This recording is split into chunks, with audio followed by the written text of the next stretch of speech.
Muli po, MRTDJLP, ang inyong ka-DIY. Ito yung continuation, no? So, bali, yan. Ayan yung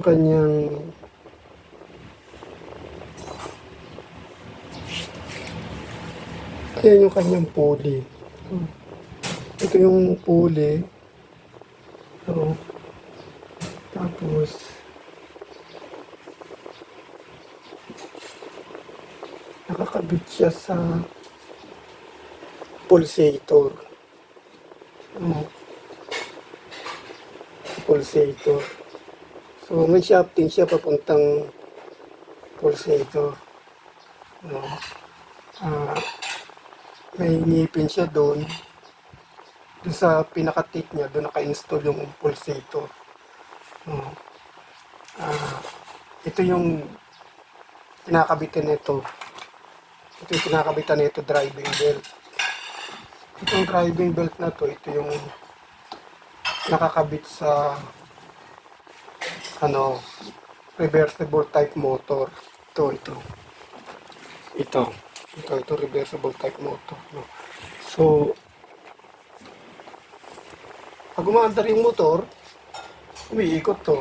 So, dinadrive niya itong pulley. Tapos, yung shafting nito papasok doon sa loob ng panel na nakakabit sa pulsator. Yun ang magdadrive sa pulsator para maglaba, no? Just in case na masira to, yung bearing niya sa loob o yung rubber seal niya, kasi karamihang kinasisira ng washing machine ay ng motor ng washing machine, kaya nasusunog. Naglilik yung rubber niya, yung rubber seal. Pag naglik yung rubber seal, tutulo yung tubig. Pag tumulo yung tubig, nangyayari niyan, tataga sa ilalim, pupunta sa motor. Mag-grounded yung motor hanggang sa masunog. Katulad nito. Yan. Papasok yung tubig dito, mag-grounded yung motor hanggang sa masunog ito. Sisira. No? Hindi na iiwasan yun. Nangyayari talaga yun dahil maliban na lang kung mini-maintain mo araw palagi yung washing machine at makita mong gano'n na may leak at maagapan mo, maaaring maiwasan mo. Pero kung hindi mo mini-maintain, ginagamit mo lang palagi, hindi maiwasan yun. No? Yung rubber seal niya, yung bearing niya, no? Kung sira yung rubber seal niya, kung ano yung brand ng washing machine mo, no? At kung anong model yung nakalagay doon sa nameplate, yung parts na ipapalit mo, dapat ganun din.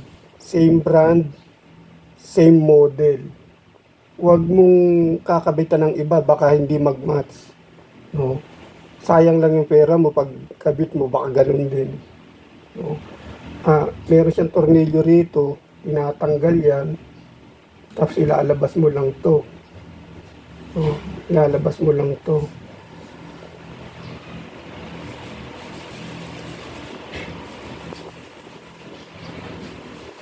Ngayon, kung sira yung loob, halimbawang ito lang pulley ang nasira o nabasag, ito lang tatanggalin mo. Pulley lang ang papalitan mo. Pero pagka itong nasira, yung sa bearing case niya,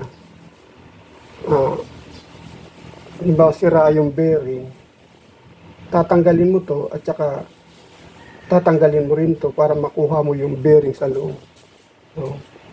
So, palaging ang replacement ng pyesa, the same brand at saka same model number. Kasi doon babasihan yun nung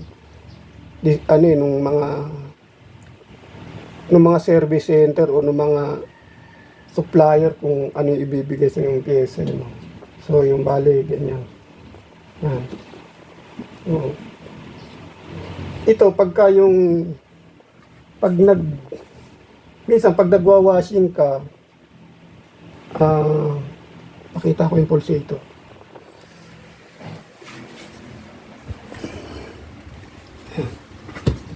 Ayan yung pulsator eh, oh. Kikita, diba? Ayan yung pulsator. Ito, oh. May tornilyo. Yan. Tatanggalin mo lang yung tornilyo niyan eh. Oh. Tapos, uugain mo lang dahan-dahan. Huwag mong bibiglan kasi mabasag eh. No? Ugain mo lang dahan-dahan palagi. Hanggang sa kumalas siya. Medyo mahirap lang talagang kalasin pagka yung pagbago pa kasi madaling makalas yan eh. Pero madalang naman sa washing machine nasisira yung bagong-bago, masisira kaagad yung rubber seal o kaya yung bearing. Hindi kaagad nangyayari yun. Minsan nga 5 taon na hindi pa nasisira eh. Kaya minsan mahirap tanggalin to dahil kinapitan na ng sa loob, yung kinalawang na, yung parang may corrosion siyang matigas. No, may naipong mga powder soap, no, yung mga tumitigas na yun. Mahirap siyang tanggalin. Nung nagre-repair ako dati sa kumpanya ng mga washing machine, may mga event kami na may mga pangyayari na pag hindi talaga namin matanggal, binabasag na namin to. Wala na magagawa eh, talagang hindi matanggal eh. Obligado mo nang sirain to. Bibili ka na lang ng bago para mailabas mo yung yung buong piyesa niya sa ilalim, no? So, ganun. Pero sa ganitong klaseng washing machine, ito madali lang naman tanggalin to, single tab lang naman to. Inuuga lang to eh. No? Kasi dati yung sharp ko 6 years nung masira yung piyesa sa ilalim, ganun din, inuga ko lang eh, natanggal. So, yan yung pulsator. No? Nakakabit yan doon sa shafting, yung nakita nyo kanina, sa ilalim, na nakakabit naman doon sa pulley. No? No? Minsan, pagka yan eh, halimbawang sira yung halimbawang nasira ito kasi may ngipin tong pulsator eh, nakakabit din to, nakalock to dun sa ngipin nung shafting eh. No? Minsan kaiikot-ikot niyan, yung ganyan. Pag malakas pagka yung paggamit nyo eh, palaging overload, yung halos hindi mataas yung tubig, halos mapuno na ng damit, yung tubig kakaunti na, ito nahihirapang umikot kasi wala nang tubig sa ilalim gaano eh, hindi na lumulutang ng konti yung damit, kaya pag umiikot to, yung damit na talagang yung niya, hindi na yung tubig yung kanyang nahahalo, no? Kaya ang nagiging problema nito, kumot itong ngipin nitong plastic na to nakakapit sa ngipin ng bakal.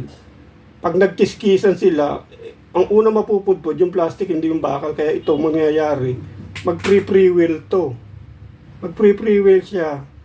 Hindi siya umaandar na yung maluwag na siya, umaandar na yung shafting, kumot maluwag siya, dumudulas na lang yung shafting doon sa yung ngipin ng shafting sa ngipin nito. So, ang tendency, nakahinto to. Pero umiikot yung motor, hindi siya naglalaba. No? No? Kung gusto mong itest ng gano'n, halimbawa gano'n nangyayari sa washing machine mo, tanggalin mo yung load, ikot-ikutin mo to. Kapag ito naiikot mo ng magaan na magaan, o kaya silipin mo sa ilalim, ikutin mo, hawakan mo yung pulley, pahawakan mo sa kasama mo, kung may kasama kang kasambay, pahawakan mo yung pulley, ikutin mo to. Pag umikot to, ay sira to, palitan mo ng ganito. No? Sira to. Ngayon, kung halimbawang hindi naman umiikot, baka yung pulley ang nasira o kaya yung driving belt ng pulley maluwag. Kasi pag maluwag naman yung driving belt ng pulley, balik tayo dito. Ayan. Ito. Ayan. Pag ito maluwag, itong belt na to,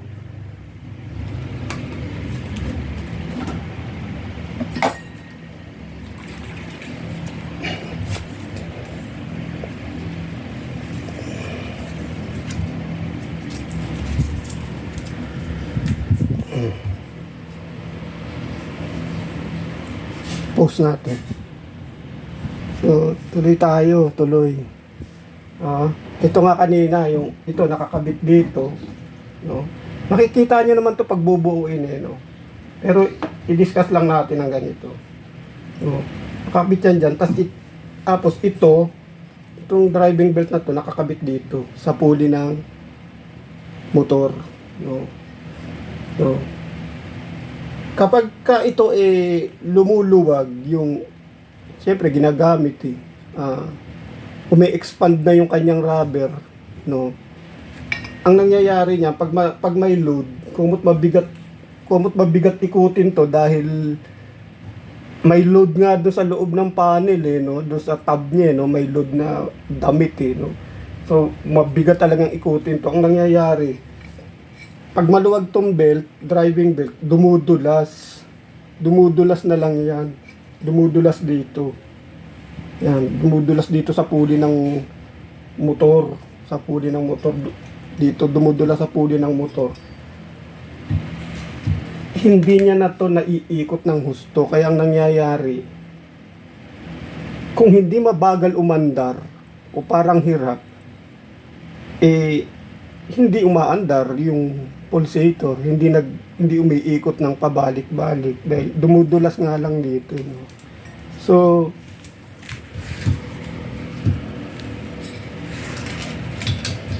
bibili ka ng rubber, no? Bibili ka ng driving belt, no? Kung anong brand at kung anong model number nung washing machine mo, yun ang sasabihin mo doon sa replacement parts. Ito, B-belt. May number siya, 32.5, no? Yung diameter niya. No?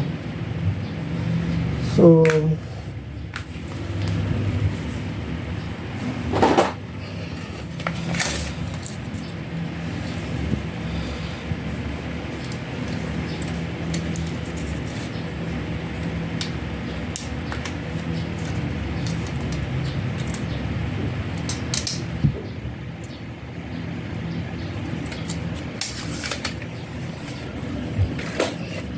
So, yun ang gagawin natin. Yun ang ano nyo, susundan nyo na ano. So, bali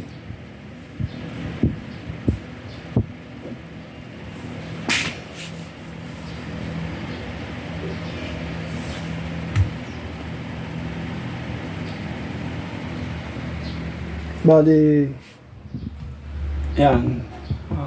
Okay. So,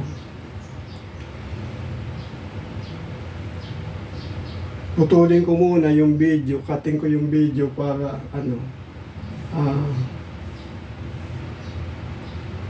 sa panibagong naman gagawin. Muli po, MRTDJLP. Thank you.